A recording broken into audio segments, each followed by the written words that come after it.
บายดีพี่น้องตอนนี้เรากำลังสิไปถ่ายคลิปอยู่ปากซองเนาะกำลังสิไปหาเห็ดคลิปแล้วก็ทีมงานเฮาซีนี่เป็นทีมงานเฮาได้รถได้แล้วสบายดีขายเอาหมันเข้าป่ะไปเก็บมักกะโปกกันบางทีแต่ก็เห็น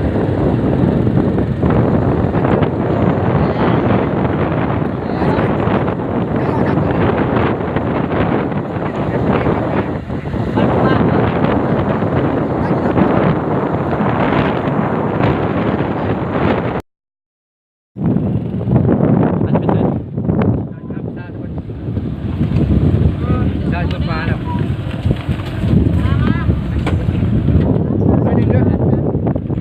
ที่บ้านอะไรวะถ้ามันโฮมเด้อ10,000เลยถ้าเป็นเงินลาวก็ได้เงินละหมื่นเอามาใส่กระทังนี่เตะ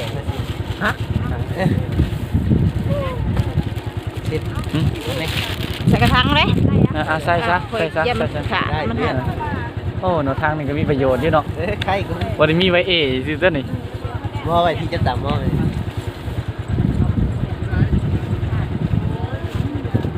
ถึงต้นเรามาใส่ทางอะไรนี่นี่เราเอามาใส่ทางไงหน่วยหนึ่ง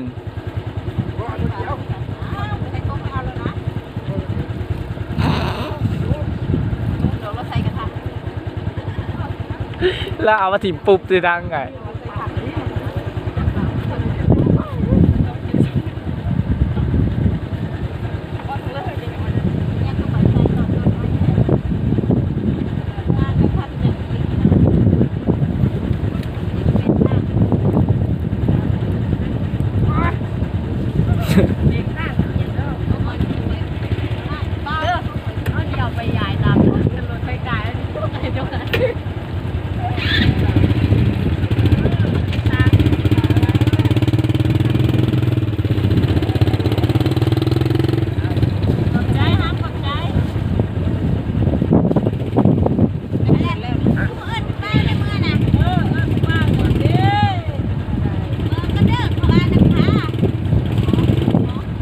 สาวอีกคุยนะ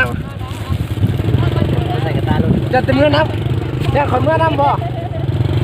จะเมื่อน้ำบ่บอกให้เมื่อทั้งบ้านเจ้า